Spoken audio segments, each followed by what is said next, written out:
Ladies and gents, welcome to Suji Reaction. This is why everyone's terrified about China's new $137 billion mega dam. This is my channel Real Life Lore. Yes, on the Real Life Lore video. It's been a while. Yeah. when it comes to Chinese dam, I remember watching a Grand Tour episode. Where did they went? Myanmar or something? I don't know. They went somewhere, right? Like in yeah, eastern side of like, yeah, I don't know, but somewhere, right? I don't remember where they went, but there was like this place that had this like bamboos and everything, and like like this kind of a pile structure type foundation, and they had the houses on top, right? And but it was just all like dry and like muddy, and then you realize, wait a minute, why is there boats there? Boats are just like on the like this ground and shit, and then you realize there was a river there. The river is no longer there because China built a dam. And these people don't no longer have water. What the fuck? Really, a country can just fucking do that where other country can get screwed? Like, yeah, this is my natural resources because it starts from China. Like, okay. I feel like there should be some kind of a treaty that protects natural resources like that. Like, river belongs to everyone. Like, you need to have like agreement with all the countries that are involved in the river if you want to do something like dam and shit. I don't know. I don't know where this dam is going to affect. Is it going to affect India or what? But I guess we'll see in the video. Yeah, RealLifeLore is a great channel. I try to do reaction to it, but a lot of time it's just like a certain conflict videos. YouTube's like, whoa, whoa, whoa, whoa, you can't do that type of shit. I make an hour-long reaction and YouTube just blocks it. I feel like this is gonna be fine. It's just about damn, why would this be an issue? So let's watch one.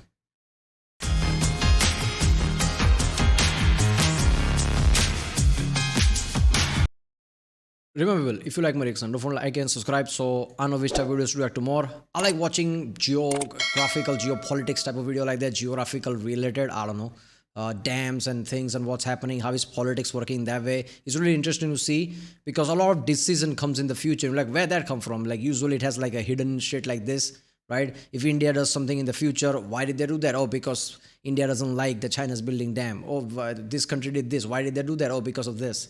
It's really interesting to see like detail branches that spreads out like that. So yeah, let's watch one.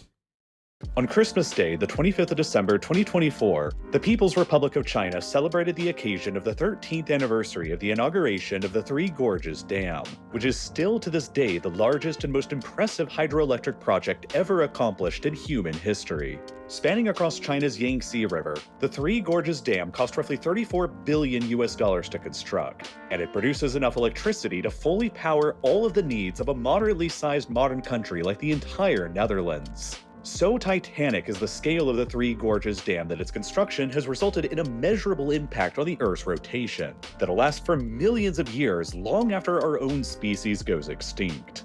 Daylight hours are now 0. I mean, I don't know about that, right? See, the thing is, if all the humans started to suddenly move left side, it will affect the rotation of the Earth. Certain patterns will affect the rotation of the Earth. Ant movement will affect rotation of the Earth. But by how much? It's like really small, fraction that doesn't even like count that kind of way, right? If you jump, you're like pushing Earth down, but are you really like compared to the scale? So how much did that really affect rotation? That's what I want to know. 0.06 microseconds longer than they were before the dam. However, only a few days after the Three Gorges Dam's 13th anniversary, the Chinese government made an astonishing surprise announcement. It had just approved of another brand new hydropower project that will somehow absolutely dwarf the scale of the Three Gorges Dam in just about every way conceivable. Unlike the Three Gorges Dam, which was constructed almost in the center of China, this new dam that China announced, which still doesn't have an official name yet, will be built in an incredibly remote, sparsely populated part of the country deep within the towering Himalayan mountains of Tibet. Unlike the Yangtze, it'll also be built on a river that until now you've probably never even heard about. Tibet's all of that. This is Himalayas, as Himalayas can get. This is greenest, so this whole portion is Himalayas. Not to mention this is all kinda mountainous already, but these are Himalayas, right? This and this area. How are they going to build a dam inside Himalayas like that? Like, that would be a challenge.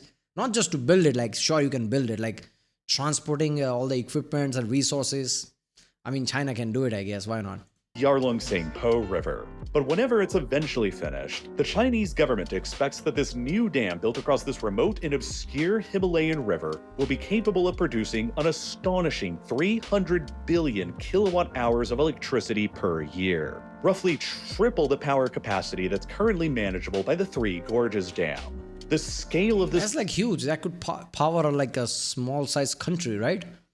Power will be so colossal that all on its own, this new Himalayan megadam would be fully capable of providing for all of the annual electricity needs of modern-day Germany. And in order to complete it within this very remote and geographically challenging— okay, that's a big deal, because it's not just like apples to apples. It's not like population to population. Like how much population does Germany has? How much population does China? It's not like that. Germany is a massive country. What is it, like third largest economy, right? It's third. So, regardless of population, it comes with a certain industrial needs. So, electric needs of Germany is probably high. So, if this can provide that much, like that's insane, right? You have to give China at least this. They are doing something that, like give them green power. Hydro dam is a green power. Like all this building, they would supply them for a long, long time. And like $137 billion is not that much compared to like overall, right? I'm pretty sure that's like equivalent to like a ISS, right? There was recent story about how ISS is done, International Space Station, right? It was like something like 120 billion or something. Now that's big. This is also big, but comparatively, how much power it will supply is nothing. When countries have like economies of in trillions, $20 trillion economy, 137 billion is not that much of investment comparatively.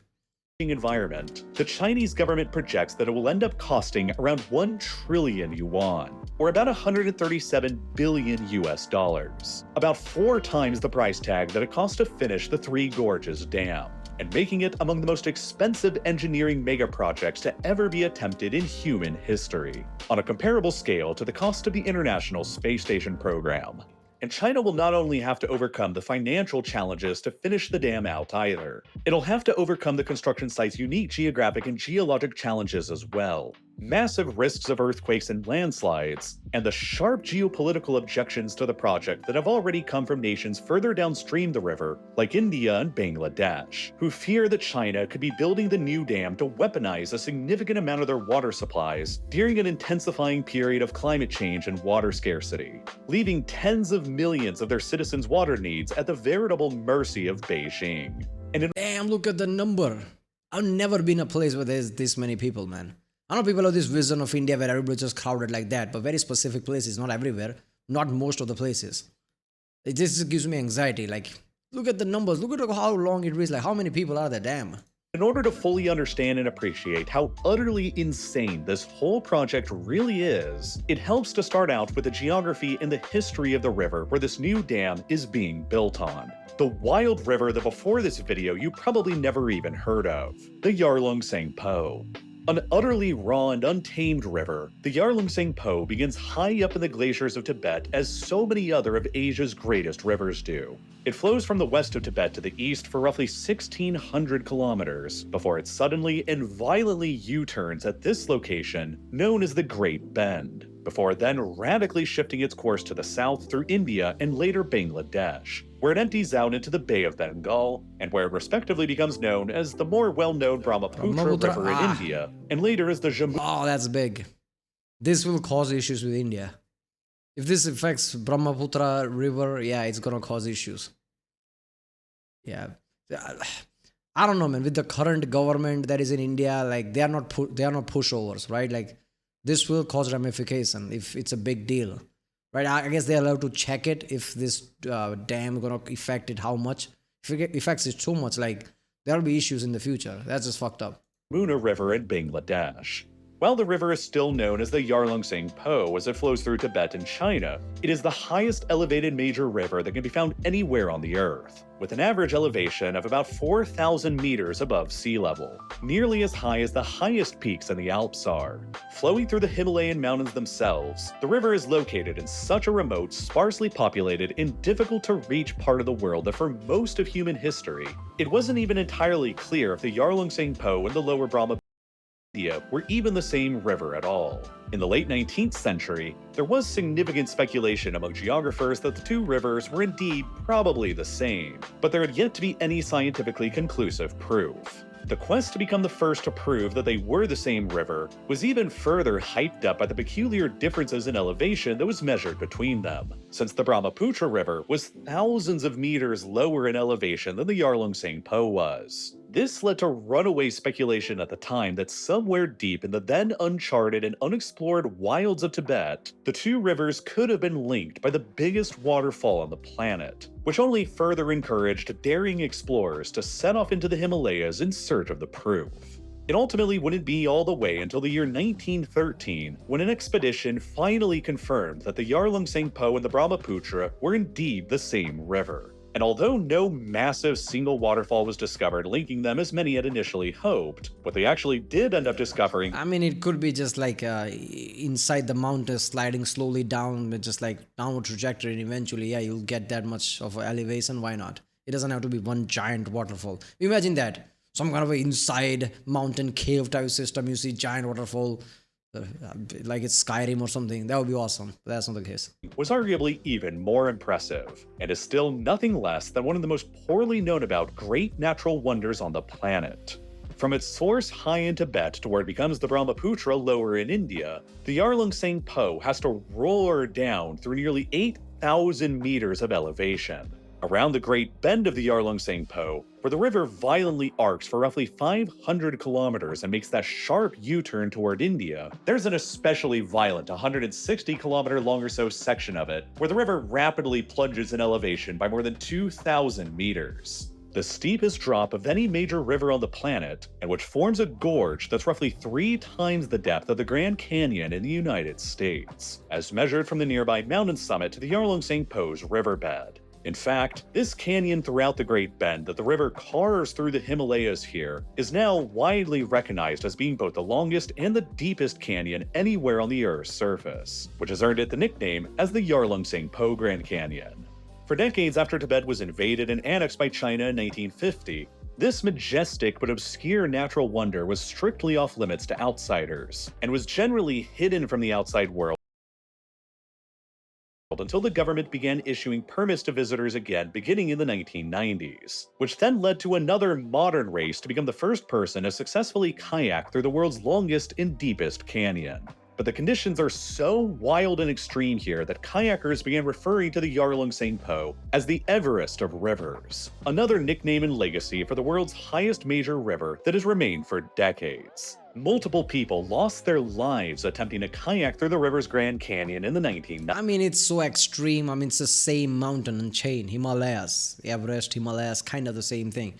The most extreme chain on the planet. Of course, the river conditions also going to be extreme. Of course, it's going to be Everest of like rivers. Why not? I like how geography is like, yeah, India, China is going to be fine, right? They'll work together, right? Like, let's share the river. No, that's not going to happen.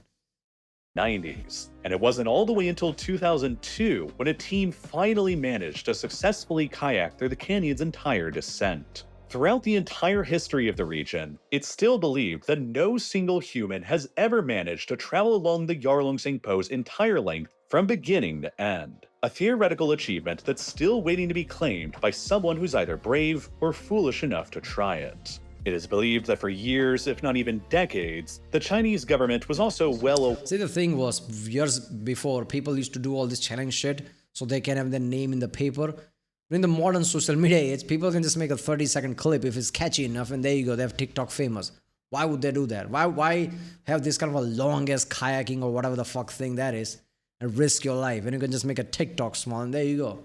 So yeah, in modern times, like feats like this is going to be rare. I mean, sure, there are going to be people who just want to do that regardless of what.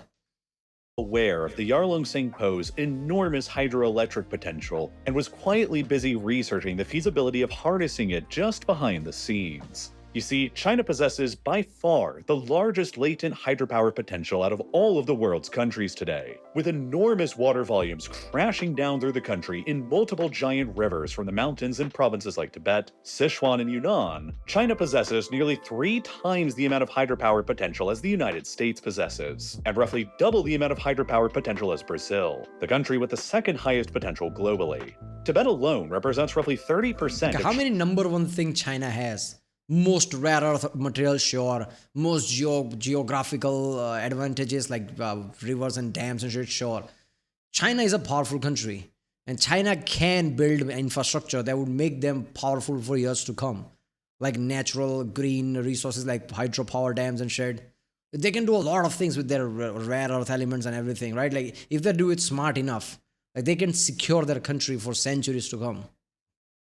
China's total nationwide hydropower potential. And all on its own, Tibet has nearly the same amount of hydropower potential as the entire United States has. And yet, Tibet is extremely underdeveloped, geographically rugged, and sparsely populated. It's basically the size of the entire southwestern United States, and yet its population is only about 3.6 million people, about the same size as just the Minneapolis-St. Paul metropolitan area in the US state of Minnesota. As such, Tibet's enormous hydropower potential that's just sitting there is almost entirely undeveloped still, with the province's currently installed capacity representing just 1% of Tibet's technically exploitable potential. And in the very near future, China will need to increase that exploitation of Tibet's hydropower potential in order to meet their ambitious renewable energy and climate goals. Xi Jinping has set out goals for China to reach peak carbon emissions by no later than 2030, and to reach full carbon neutrality by no later than 2060. In order to reach these lofty goals, Tibet's massive and still largely untapped hydropower potential will have to be finally cracked open. Across the country, China's already built more than 20,000 dams that are higher than 15 meters just since the 1950s, and hydropower already accounts for China's second biggest source of electricity, remaining only behind coal. Hydropower already makes up about 1/5 of China's total energy production a day. But in order to further expand hydropower's share and to further reduce the country's reliance on coal, Tibet's currently 99% untapped hydropower potential, that's about on a scale of all of the hydropower potential in the United States, will need to begin being exploited. And the single largest source of potential hydropower in Tibet is right here at that great bend of the Yarlung-Tsangpo River, along that stretch of the river where it crashes down more than 2,000 meters over around 160 kilometers. As the Yarlung-Tsangpo passes through the Great Bend, it carves out the deepest canyon in the world, between the mountain of Gyalha Peri to the north at an elevation of nearly 7,300 meters, and the mountain of Namcha Barwa to the south at an elevation of nearly 7,800 meters, the 27th highest mountain in the world. The plan to harness the Yarlung-Tsangpo's massive kinetic energy as it crashes through this canyon, as it's currently understood, will basically probably look something like this. A high dam will be constructed roughly at the start of the Yarlung-Tsangpo's Great Bend, at about the location of this small town known as Paizhen, which will hold the river's waters back before they can enter into the Great Bend, which will create a vast reservoir behind it that will probably result in the flooding and displacement of an unknown number of local Tibetan communities that will have to be relocated elsewhere. At about the precise location of this dam, a series of at least 3 gigantic tunnels will— Yeah, you can get something out of nothing, right?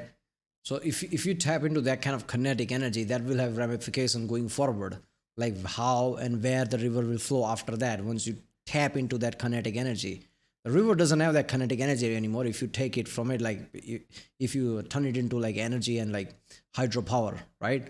So where it's gonna flow, like what issue is gonna cause, who knows? I guess that's the point of this video. Will be drilled fully beneath the entirety of Mount Namcha Barwa, the 27th highest mountain in the world, connecting the Yarlung-Tsangpo behind the dam to the other end of the Great Bend that's roughly 2,400 meters lower in elevation. Each of these tunnels will have a diameter of about 13 meters and will run for a length of about 34 kilometers beneath the mountain as they descend down those 2,400 meters. The dam will enable the water in the Yarlung-Tsangpo to be diverted away from the Great Bend and thrown down these colossal tunnels beneath the mountain instead, crashing down 2,400 meters of rapid vertical drop before exploding out of the other end and turning turbines along the way to generate gobsmackingly ludicrous levels of power. The current expectation is that this system will be capable of producing an annual capacity of roughly 60 gigawatts of energy, or about 300 billion kilowatt hours of electricity, roughly triple the amount of electricity that is currently being produced by the Three Gorges Dam, and roughly enough electricity to fully power the entire country of Germany. In other words, this project all on its own could satisfy nearly 8% of China's entire current electricity needs. And all of it with green, renewable hydropower that'll give China significantly more flexibility to continue phasing out their remaining coal plants, and to meet their ambitious goal of full carbon neutrality by 2060. But to say that it will all be easy for China to do all of this would be foolish. As you can probably imagine, building out a huge dam and a series of massive tunnels beneath a mountain in the Himalayas presents numerous interesting challenges from an engineering and logistics perspective that'll be very difficult to overcome. The reason why the Great Bend exists where it does in the first place is not an accident of geography. It is directly the result of the titanic and beneath-the-surface collision between the Indian and Eurasian tectonic plates that has been going on continually for the past 50 million years. As the Indian plate has been slowly but massively colliding into the Eurasian plate, it has created two sort of wedged corners at the plate's edges that represent the most intensely deformed parts of the Himalayan mountains. Over millions of years, it's been this constant pushing and squeezing of this northeast corner of the tectonic collision that shaped the Great Bend of the Yarlung-Tsangpo River, and also why it's one of the most tectonically active regions in the world today that's frequently subjected to catastrophic earthquakes. Out of all of the major earthquakes across the entire 20th century that measured greater than an 8.0 on the Richter scale, a full 15% of them all just took place in the Himalayas. And since 1901, more than 4,000 quakes of a magnitude 4.5 or greater have been recorded in this region as well. The epicenter of one of the most powerful earthquakes ever recorded in history, a magnitude 8.6 quake that struck in 1950, happened just 200 kilometers away from the Great Bend in India's northeastern Assam state. The damage from that quake greatly affected the area around the Great Bend. Buildings were completely destroyed and around 1,800 people were killed despite the Great Bend's sparse population. And afterwards, there were frequent aftershock quakes that continued rocking the Great Bend area for about another year. 12 aftershock quakes of magnitude 6.0. Yeah, that's insane. 8.6 is like too powerful, especially at the place where it's not really that developed. Structures are not going to be that strong. Yeah, everything's going to collapse. That's insane. Like recent earthquake happened just now, and like you see skyscrapers like being destroyed. Like, god damn, that's heavy, right? That's just fucked up, man. Nature is really scary, man. Like, it randomly can happen at any times. Or greater impacted the Great Bend area over the following year, which continued causing damage and exacerbating other risks in the Great Bend like landslides and mudslides. The 1950 8.6 magnitude quake caused multiple high cliffs around the Yarlung-Tsangpo's Great Bend to collapse in massive landslides, while avalanches and glacier collapses were also caused as well. Because of the continued tectonic activity around the Great Bend today, there are still multiple mountains around the region that are presently considered to be in an unstable state, that are particularly susceptible to collapses, avalanches, and landslides. There are believed to be dozens of points of potential major future collapses that present enormous challenges for the engineers and future operation of the dam to be concerned about. And the physical challenges don't just stop there either. Because the Indian tectonic plate is still actively crashing into the Eurasian plate, the uplift rate of the Earth's crust in the area of the Indian plate's northeast corner around the Great Bend is generally believed to be around 5 to 10 millimeters per year. Mount Namcha, the mountain where the dam's planners want to drill those tunnels under, is troublingly still growing at a particularly fast rate of about 6 centimeters per year. That is a risky thing, man, especially to build something like a dam. Right, it's already like engineering wise really challenging, not to mention where a plate is moving. Like, how are you gonna like engineer that? Like, obviously engineer challenges, usually engineers step up to the challenge and usually come up with something, but it's gonna be temporary. Like, you will have to constantly maintain it and shit like that. Per year though. This fact is going to be especially difficult to overcome over the long term, because within 17 years, Mount Namcha will have gained about 1 additional meter of elevation, throwing the location of the tunnels beneath the mountain off from their original location by the same meter of distance. How exactly the engineers plan to overcome this phenomenon over the long term has not yet been disclosed. All of this is why many analysts have referred to this Himalayan megadam as the riskiest megaproject ever undertaken in human history.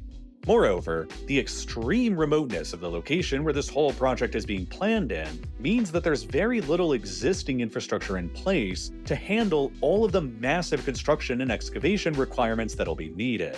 The population around the Yarlung-Tsangpo's Great Bend today is extremely tiny at only around 24,000 people.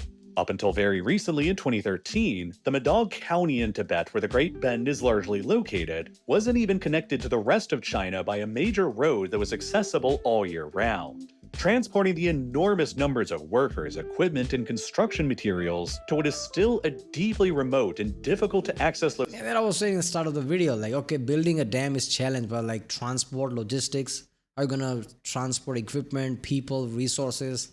That shit is insane. Location will present its own set of unique logistical challenges, while China will also have to painstakingly and expensively build out the transmission lines from the project to transport the massive amounts of electricity that they'll be producing back to the more heavily populated and urbanized east of the country. All of this is what will make this project so outrageously expensive, and why the Chinese government is currently projecting an estimated price tag of around 137 billion US dollars for it. But while these technical and engineering difficulties may be overcome with enough effort, there are many people who believe that the project's greatest difficulties are going to be political rather than technical. For one thing, the diversion of water away from the Great Bend through those tunnels beneath Mount Namchabarwa will dramatically reduce the flow of the water within the Great Bend itself, permanently altering this section of the riverbed structure. It's believed that approximately 50% of the sediment discharge that makes its way down into the Brahmaputra part of the river in India is deposited within the Great Bend part of the river in Tibet. But if the water flow within the Great Bend is severely depleted or even eliminated by the construction of the dam, it stands that a significant amount of these nutrient-rich sediments that usually flow through the Brahmaputra and later Jamuna River that fertilize Indian and Bangladeshi floodplains will be effectively eliminated, with potentially catastrophic consequences for Indian and Bangladeshi agriculture. To make matters even worse, the dam and the tunnel's potential blocking of sediment could also lead to increased riverbank erosion further downstream as well, which would be a particularly nasty development for Bangladesh, who's the furthest downstream and who's already dealing with severe losses of land to the ocean due to rising sea levels. If their section of the Jamuna River experiences increased paces of erosion because of this Chinese megadam blocking its sediment restoration, then it could lead to even further levels of seawater intrusion from the Bay of Bengal into Bangladesh's coastal areas. Case studies from China's already existing series of dams that they've constructed along their section of the Lancang-Mekong River have shown that their large dams can reduce sediment flows through rivers by more than 50%, leading not only to erosion and soil fertility problems further downstream, but a biodiversity collapse and fish population decline problems as well. Huge dams like this severely disrupt the migratory patterns of river fish, whose livelihoods an estimated 2 million fishermen in both India and Bangladesh further downstream economically rely upon. India and Bangladesh alike, obviously, massively rely upon their sections of this river. Within India, the Brahmaputra section of the river supports almost 130 million people and irrigates about 6 million hectares of agricultural farmland. Even further down... Yeah, 130 million is like a big number. I think, yeah, it's going to be an issue. With the Indian government, it's going to be an issue. There's going to be like a friction there. I don't know how they're going to resolve it, but yeah.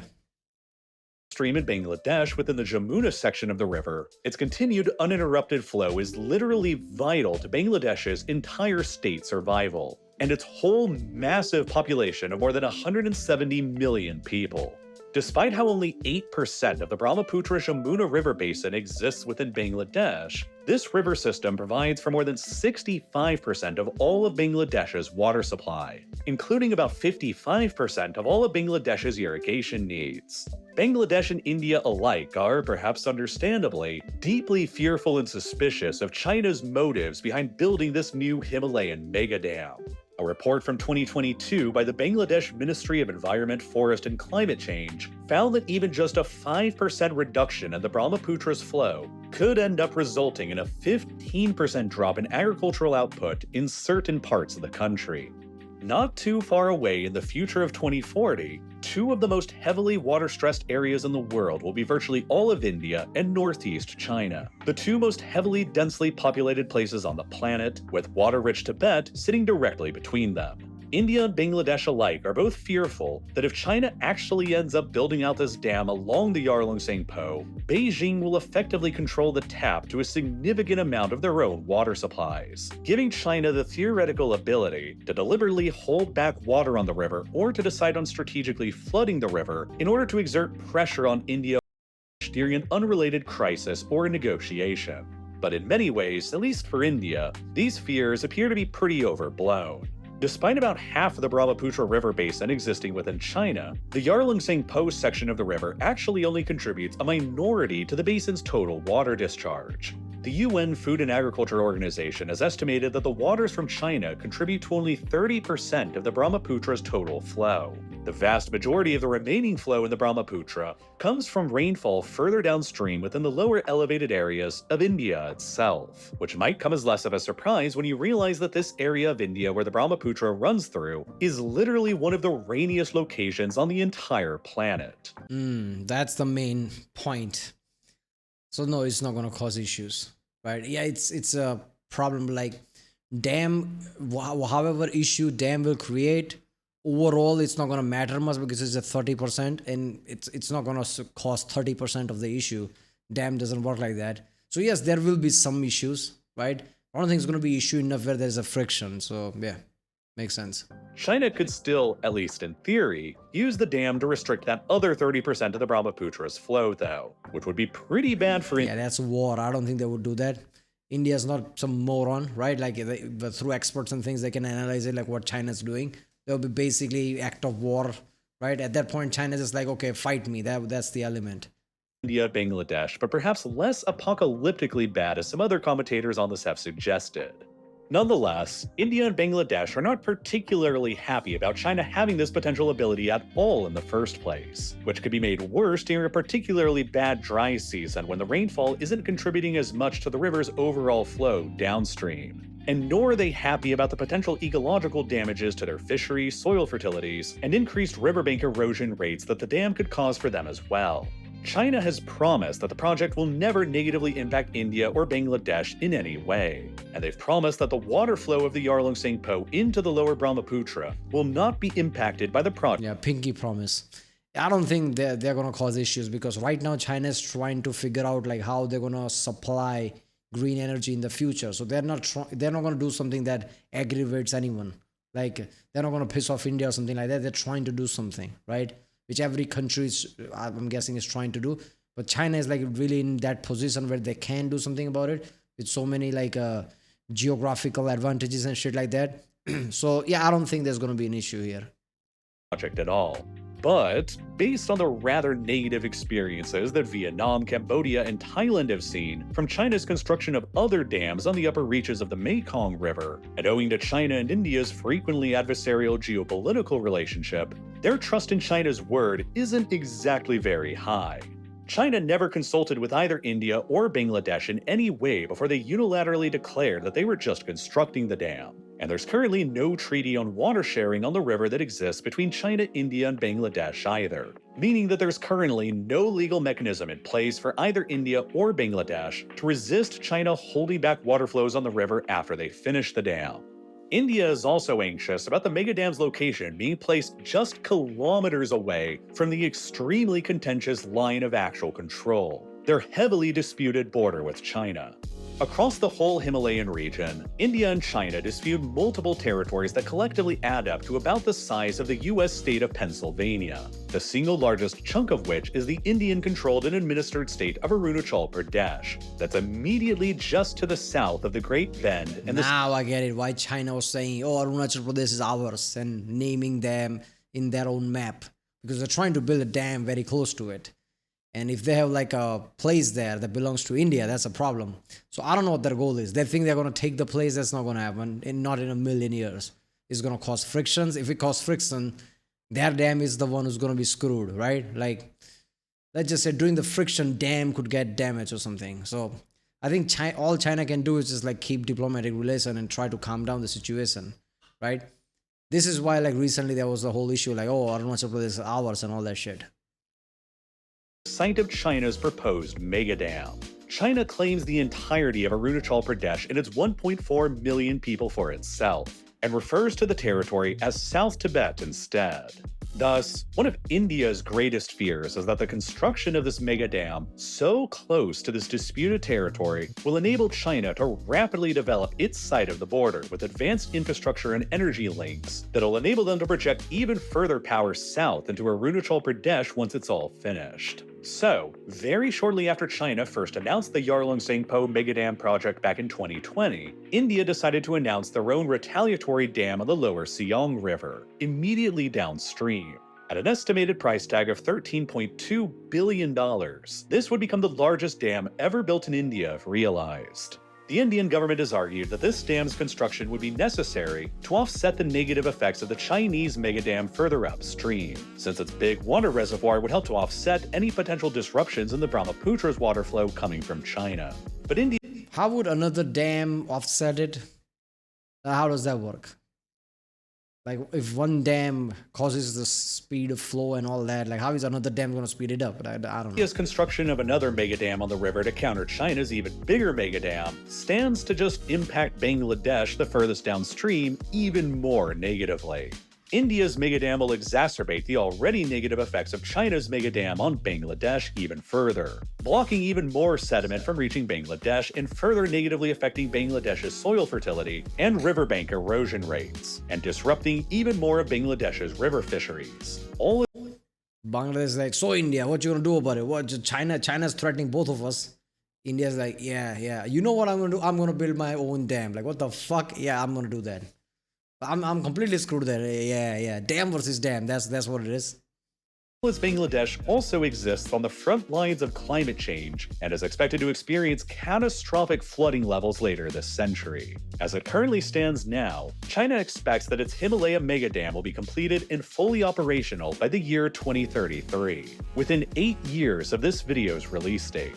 And it'll be extremely interesting to see what developments happen surrounding this project over the 8 years between now and then. Of course, there's way more events going on with China right now in addition to this new megadam project that are also important to keep track of. Just this past month alone, the US government indicted 12 Chinese nationals for hacking and cyber espionage and put up a $10 million reward leading to their arrest. The Chinese EV company BYD surpassed Tesla in revenue figures. President Donald Trump denied that Elon Musk would be briefed on America's top-secret war plan with China due to conflict of interest concerns. China said that they were... Potential war with China. Yeah, US can't say that officially. Come on. China is their biggest partner when it comes to like business and everything. It's all silent in the background. It's like, you know, everybody flexing. US doesn't want to go to war with China directly. So why is that even a talk? Potential war with China. That could be catastrophic. Prepared for economic shocks as the new tariffs from the Trump administration loomed, while Taiwan reported that they detected 59 Chinese aircraft flying around their island, and that they are preparing themselves for a potential full-scale China... Yeah, that's normal. That shit has been happening for a long time now. Like China just like walking around Taiwan, yeah. Chinese invasion in 2027, within just 2 years from now. The head of the U.S. Strategic Command has stated that Xi Jinping has ordered the Chinese military to be ready to invade Taiwan by 2027. And while that might sound pretty objective at first, when you look at the sources of where the reporting on this is coming from, you'll notice that the overwhelming majority of it is coming from more right-wing sources, with hardly any reporting on it at all from left-leaning sources. So yeah, there's a lot going on from a lot of different sources and biases that are reporting on it all. To help myself keep track of everything, I love using this... Yeah, if the right and central both are reporting and there is no reporting at left, that says a lot about left reporting. Like, why the fuck you're not reporting it? Like, do you have other issues? This geopolitics doesn't register into your, like, important issues? Come on. Hey, we'll go to ground.news versus RealLifeLore and support this channel. Yeah, I don't know, man. If, like, they're so strong about 2027, that's gonna cause issues, right? If war happens with Taiwan, if US intervenes, which they will, I guess India could side towards, like, not could, they're going to side towards Taiwan and USA, because now they have, like, you know, common goal there, and they can force Arunachal Pradesh and dam issues there as well, right? I don't know. The future is so unpredictable, like, we don't know what's going to happen. But war is not going to be good, doesn't matter what, right? It's gonna have, like, collateral damage all around. All right, well, if you like my content, don't forget to subscribe, and I'll see you next time.